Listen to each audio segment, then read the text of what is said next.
Today we're going to start talking about electrons. Electrons are really important in chemistry because they're actually what's involved in all chemical reactions. They explain the behavior of different elements and how they bond with each other. So this is a big topic, and it's foundational for really understanding chemistry. So we're going to actually take 3 different days of notes in order to get all the information that you need to know about electrons. We're going to first say that electrons are the most important part of an atom.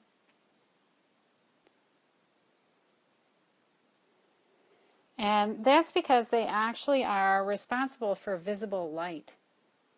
That's one of the concepts we're going to talk about today, and it's actually what Bohr used in order to determine the structure of the atom that he described.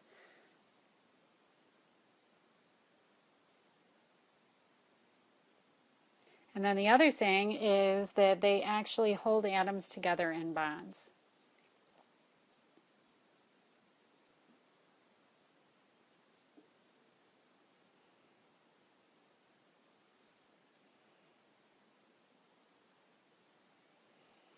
So speaking of Bohr, Bohr came up with his model of the atom based on visible light, because he noticed that when he excited atoms or added energy to atoms, that they would absorb and release specific amounts of energy, and the released energy was in the form of light. That's how he determined that there was the nucleus, which Rutherford had discovered before him, and that there were these concentric circles where the electrons existed. We know now that this is not entirely true, but it is a good way to think of the atom when we talk about the light that's emitted. How many do we have? 1, 2, 3, 4, 5, 6. We actually need to fit in a 7th here, so it's going to overlap. So there's actually 7 layers of electrons around the nucleus of an atom. And that is true. They just don't follow these circular paths that you see here. So our present day model of the atom, we call the wave mechanical model, or we called it the electron cloud. Some people call it the orbital model, not orbit like you see in the Bohr model, but orbital. And the orbital model, the electrons exist in regions of probability, or electron clouds. So the present day model, or orbital model, says that electrons exist in regions of probability.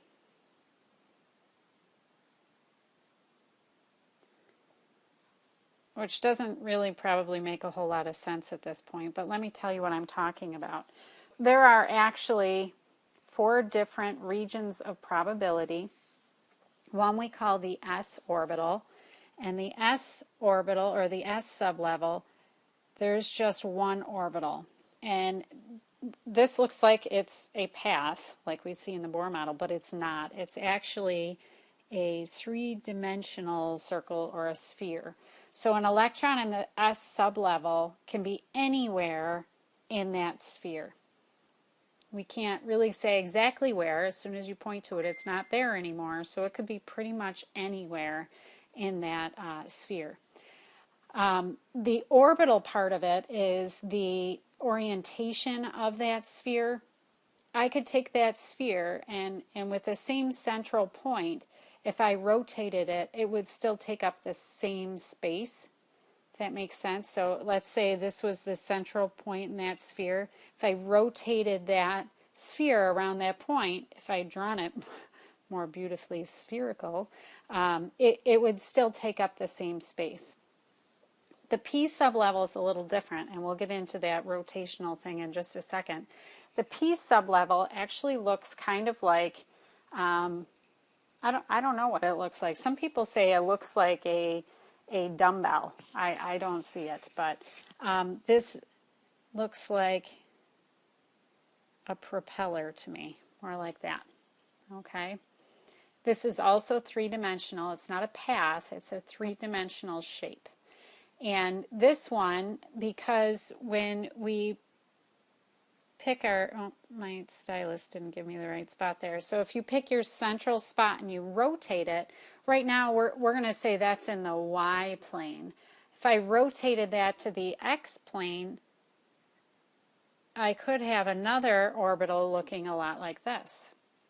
And then you probably don't do this in math class, but there's actually a Z plane too when you're talking about three-dimensional objects. So I could rotate that shape one more time and it would be coming out at me and going into the paper as well. That would be hard to draw, so I'm just going to kind of draw it off into that direction like that. So the P sublevel, or this P shape, this propeller shape, can actually have three different orientations or three different orbitals. Each orbital can hold a maximum of 2 electrons. So if we look back at the S sublevel, it has one orbital, so it can hold 2 electrons. The P sublevel has 3 orbitals. Each of those 3 orientations can hold 2 electrons. So we could have 2 electrons in this Y plane. We could have 2 electrons within this X plane and 2 electrons in this Z. So we could have actually a total of 6 electrons in the P sublevel. So there are 2 other sublevels we call D and F, and they get really complicated. So we're not even going to attempt to draw them. I may be able to show them to you in class, but they're really complicated and they have a lot more orientations than X, Y, and Z. So I'm going to tell you what the number of orbitals are, and from that you can figure out the maximum number of electrons. Well, we already said S could have one orbital or one orientation. Because of its shape, when you turn it, it's still going to take up the same three-dimensional space. There's only one orbital. Each orbital can hold 2 electrons, so when we double that, we get 2. P, we said, could have 3 orbitals or 3 orientations, the Y, the X, and the Z, and each of those could hold 2 electrons for a total of 6. D, which is an odd shape, can have 5 orbitals or 5 orientations. So if we say that there's 2 electrons in each possibly, that would give us 10 electrons. And F can actually have 7 orbitals or 7 orientations. 2 in each, that gives us 14 electrons possibly in the F sublevel. So how I remember this is that the number of orbitals actually increases 1, 3, 5, 7. It increases by 2 each time, or you can look at it as the odd numbers, 1, 3, 5, 7. And then of course your number of electrons is always twice that. But you'd also have to remember the order of the sublevels, the S, P, D, and F. You can certainly come up with your own mnemonic device. There's going to be quite a few things throughout the course of the year that you need to memorize, so coming up with your own is the best way to remember things. I use some people do fine in chemistry. So some people have come up with some people eat dessert first. So really whatever works for you is what we're going to want to use. All right, so this list of numbers, 1, 2, 3, 4, is actually referring to those rings around the nucleus. And each one of those rings in the Bohr model, he suspected that the electrons followed those paths. And he wasn't right when he said that. But what he was right about was that electrons exist within that ring, but they're within that ring in those shapes we just talked about. So they could be in the S, the P, the D, or the F within that ring. Those rings we call principal energy levels, PELs. So that's what these numbers refer to. Get my pen back out, PELs. All right, so the principal energy levels could go all the way up to 7. We said there were 7 rings. We're not going to do all 7 of those because it just starts repeating again after the 4th. So we're just going to do the first 4. In the first principal energy level, we only have room for one sublevel. And we always start with S. So having memorized the order of those sublevels, S, P, D, F, is going to be really helpful to you. So S comes first. So in the first principal energy level, we only have room for one sublevel, and it's going to be S. So we're going to have 1S. And we do say 1S because you're going to have S in every sublevel, or in every principal energy level that you do, because you always start with S. So I'm labeling it 1S. How many electrons can 1S hold? Well, we said that S has one orbital, or one orientation, and each can hold 2 electrons. So we have 2 electrons in 1S. And that's it. That's all the first principal energy level can hold.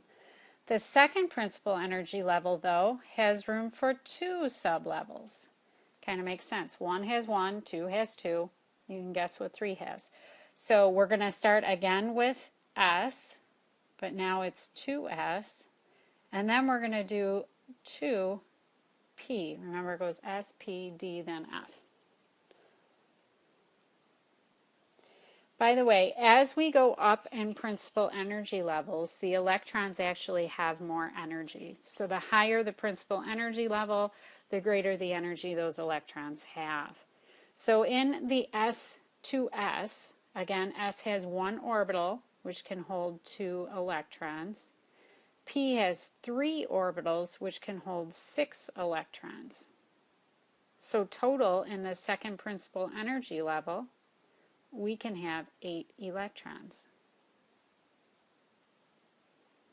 And that's it for the second. It's kind of small, that's all it'll hold. The third, we're going out further from the nucleus. It's going to have greater energy. We can actually hold 3 sublevels in the third principal energy level.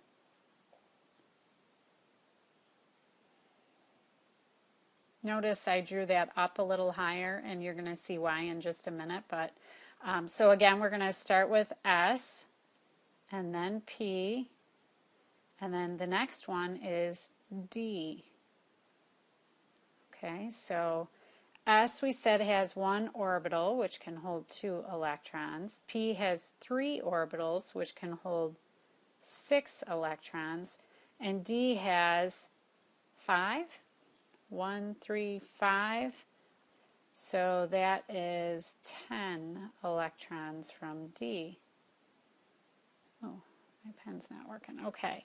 So now when we add all of those up in the third principal energy level, we could hold up to 18 electrons.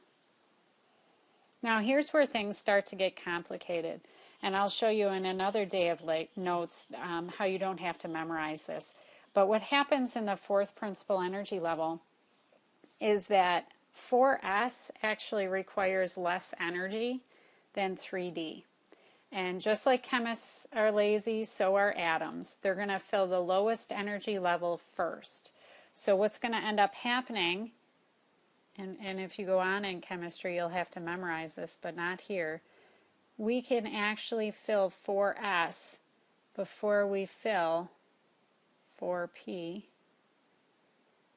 4D, or 4F. Things are starting to overlap here. So again, S has one sublevel, holds 2 electrons. P has 3 and holds 6 electrons. D has 5 and holds 10 electrons. Oop, that should be a 10. And then F, which I've run out of room to write, has 7, which holds 14 electrons. Maybe you can fit yours in. So for the fourth principal energy level, which is going to include this 2E, we have 2 and 6, which is 8, and 10 is 18, and 14 more would be 32 electrons in the fourth principal energy level. Things get even more complicated because actually 5s fills before 4d, and it's called the Aufbau principle. But luckily for you, you don't need to learn that in this course. You will eventually when you do college level. All right, so let's stop for a second and do some practice questions. Make sure that we understand everything we needed to know for this day of notes. How many electrons can the s sublevel hold? Well, the s sublevel can only hold one orbital, and each orbital can hold 2 electrons. So it's going to be 2 electrons. If an element has 10 electrons, in which principal energy level would the 10th electron be? So we can actually look here. We have 2 here and 8 here for a total of 10. So the 10th electron would actually be within these 6 and the 2p. And it was looking for the principal energy level, so that would be in the second principal energy level. And it was looking for the sublevel, which would be p. How many electrons can be in the second principal energy level maximum? So we just said the total for second principal energy level is 8. Being able to reproduce that chart will be really helpful to you. How many orbitals are there in the s sublevel? Well, if you recall, it goes s, p, d, f, 1, 3, 5, 7. So the number of orbitals would be 7. And then, of course, it could hold 14 electrons. And which principal energy level and sublevel would the 19th electron be? All right, let's go back up here. So we have 2 plus 8 is 10. And then we have to, let's see, 2 would go here. So that would be 12. 6 would go here, that's 18. And then the 19th electron would go in here, or 4s, because they don't fill quite in order.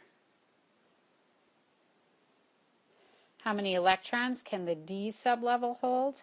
Well, just above here we just said s, p, d, and f is the order. The orbitals is 1, 3, 5, 7. So the number of electrons would double that. So for d, that is 10 electrons. So this is a lot of stuff you kind of can't see and can't imagine, but hopefully by splitting this up a little bit, it'll help you to better retain this stuff, because it really is the foundation for all of chemistry.